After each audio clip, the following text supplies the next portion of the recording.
当美伊在海峡的每一次交火都让全球航运成本跳表时，极少有人意识到，距离我们几千公里外的海峡炮火，其实早就把小国靠中立就能独善其身的全球美梦震得连渣都不剩了。很多人觉得新加坡这么有钱，外交手腕这么高明，只要我们在大国之间左右逢源，或者靠着某些超级大国的口头安全承诺，就能继续安安稳稳地做我们的亚洲金融中心。如果你真的这么想，那我只能说，现实会给你狠狠上一课。真实的历史规律是，当系统性危机真正降临，当航道被封锁，供应链断裂的时候，没有任何一个大国会为了救一个微型岛国，去牺牲自己的核心利益。就在上周，一笔197.4亿新币的资金正式划拨。这不是简单的采购，而是一个小国在乱世中完成的生存闭环。有人问，这么小的岛，买这么多顶尖军备给谁看？面对随时可能断水、断粮、断电的极端地缘危机，新加坡到底在暗中做了什么准备？凭什么能把一个连防御纵深都没有的小红点，硬生生逼成东南亚一块谁都啃不动、吞不下的钢铁硬骨头？今天我就带你拆解，为什么在这个崩坏的时代，新加坡能成为东南亚最难啃，甚至无人敢碰的那块硬骨头。对于绝大多数每天忙着还祖屋房贷、为孩子小六会考操碎了心的中年人来说，战争或者军事封锁听起来就像是网飞里的科幻剧本。但如果你仔细去翻看新加坡国防部公布的长期规划，你会发现一个让人倒吸一口凉气的硬指标：我们的国防预算常年雷打不动地维持在 GDP 的3%左右。这是什么概念？在目前全球通胀高企，各项公共开支都在精打细算的今天，3%的 GDP 意味着每年上百亿新币的真金白银直接砸进了军事防御里。为什么我们要这么败家？因为新加坡有着无可救药的先天缺陷，我们是一个连淡水、鸡蛋，甚至用来发电的天然气都要看别人脸色的微型岛国。试想一个极端的场景，如果马六甲海峡或者南海的某条关键航道因为某种不可控的地缘冲突被彻底封锁，哪怕只是封锁1个月，会发生什么？你在 NTUC FairPrice 超市里看到的那些满载的货架，可能在48小时内就会被抢购一空，全岛的发电厂会因为天然气断供而停摆。这就是小国的生存焦虑。我们的繁荣完全建立在极其脆弱的全球供应链之上。所以，新加坡的决策层从骨子里就不相信所谓的绝对和平，他们信奉的是极其冷酷的底线思维。在这个逻辑下，花在国防上的每一分钱，买的从来不是什么耀武扬威的国际面子，而是我们在最坏情况下，整个社会不至于在3天内崩溃的生存保险。既然没有退路，那就只能把防御做到极致。但问题来了，一个人力资源极度匮乏的小岛，要怎么建立起让大国都忌惮的防御体系？既然知道自己体量小、人口少，新加坡要是真的在战场上和别人拼人海战术，那是不是输定了？毕竟别人打仗靠的是填人命，我们打仗可能得靠服务器不宕机。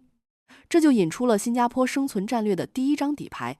用极致的技术代差实施非对称威慑。你以为现代战争还是坦克大炮在对轰吗？当你看到新加坡正式成立 DIS， 也就是数字与情报部队，并将其作为极其关键的独立作战力量时，你就应该明白，看不见的战争早就开始了。作为全球顶级的金融枢纽，新加坡每天都在遭受数以万计的黑客攻击和网络试探。DIS 的存在绝不是什么普通的网管部门，而是一支常态化作战的数字幽灵部队。它整合了军事情报、网络攻防和 AI 自动化防御系统，在虚空战场上亮出了新加坡最锋利的獠牙。我们可以参考爱沙尼亚的经验，当年这个波罗的海小国在遭受毁灭性的网络攻击后，整个国家的银行和政府系统几乎瘫痪。随后他们构建了极其强悍的数字防御体系，新加坡现在的做法就是把这种防御推向了更高的维度，确保在任何物理冲突爆发前，我们的金融数据、交通调度和电网控制权绝不会被敌方篡改。再来看看我们重金采购并确认首批交付的 F-35B 隐身战机，很多人看新闻只盯着它的隐身性能和垂直起降，觉得特别酷，但这只看懂了第一层。在新加坡的防御算法里， F-35B 根本不是一架单纯用来空中格斗的战斗机，它是一个会飞的超级服务器，是整个网络中心站的核心节点。为什么一定要买 B 型？因为新加坡太小了，一旦开战，我们的几条机场跑道极有可能在第一波打击中被摧毁。F-35B 不需要长跑道，只要有一小块平地就能起降。升空后，它能把战场上所有的数据，包括无人机传回的图像、地面的防空导弹系统、海上的隐身护卫舰，全部串联成一个庞大的杀伤网络。新加坡的底层逻辑非常冷酷，我不需要在兵力数量上碾压你，我只需要在算法、信息获取和战场感知上永远比你快一步。这种让对手摸不清底牌，甚至连网络防线都无法突破的技术威慑，才是真正意义上的不战而屈人之兵。但光有前线的算法防御就够了吗？如果敌人围而不打呢？如果说高科技军队和数字幽灵是新加坡坚硬的外壳，那么内部的资源韧性就是支撑这个外壳不至于从内部崩塌的骨架。这就涉及到了我们的第二张底牌，总体防卫 2.0。 不要以为国防只是穿制服的人的事，它其实藏在你的电费账单和每一顿的菜篮子里。我们来看两个极其硬核却经常被普通人忽视的本地新闻。第一，新加坡能源市场管理局正在积极推动深层地热能的可行性研究。在一个连风口都找不到、太阳能板都没地方铺的小岛上，我们居然打起了脚下几公里深处花岗岩的主意。为什么？因为新加坡目前的电力供应绝大部分依赖进口的天然气，一旦海上运输线被掐断，或者天然气管道被破坏，后果不堪设想。根据最新的能源转型战略，我们需要寻找绝对可靠的本土清洁能源。深层地热技术一旦突破，它不受天气影响，能提供稳定的机载电力。这就是新加坡在能源被切断时，能让医院的生命维持设备继续运转，让全岛海水淡化厂不至于停工的最后底牌。第二，新加坡食品局正在死磕所谓的30×30战略。官方的说法是，目标在2030年，通过高科技垂直农场、水产养殖和替代蛋白技术，让本地生产的农产品满足国人30%的营养需求。听起来很像环保宣传，对不对？错，这根本就是一份伪装成绿色发展的末日生存指南。我们可以对比一下瑞士，他们通过深挖防河掩体和海量的粮食储备来构建社会韧性，而新加坡因为土地面积的限制，只能把科技树点在极限空间的利用上。当外部海峡被彻底封锁，货船进不来，邻国也停止出口活鸡的时候，只要我们的地下有地热发电，地上有垂直农场产出的蔬菜和实验室培养的人造肉，这个社会就不会因为断粮恐慌而发生挤兑和暴乱。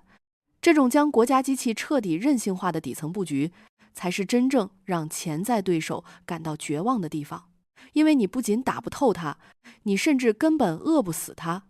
在这个国际规则随时可能被撕毁的时代，新加坡生存的最大智慧，就是永远不要把国家安全的底线寄托在别人的善意或者所谓的国际法上。无论是砸下重金打造的数字幽灵部队，还是在地下深处死磕地热能源的执念，其实都在向世界传递一个极其明确的信号：我们绝不主动惹事，但如果你非要动这个小红点，你最好提前算一算自己要做好什么准备。新加坡之所以被称为东南亚最难啃的骨头，不是因为我们有多好战，而是因为我们比任何人都看透了地缘政治的残酷，比任何人都渴望活下去，并且我们愿意为了活下去付出极致的代价去计算，去防御，去构建内循环。和平从来不是理所当然的，它是用真金白银和硬核实力买来的。你对新加坡目前的非对称防御战略有什么看法？你觉得我们在未来10年面临的最大生存挑战会是能源、粮食，还是网络安全？欢迎在评论区留言告诉我你的判断，我们一起探讨。如果你喜欢今天这期硬核拆解，觉得信息密度还不错，请务必点赞、订阅频道，并打开小铃铛，这样你就不会错过最新的情报观察。我们下期不见不散。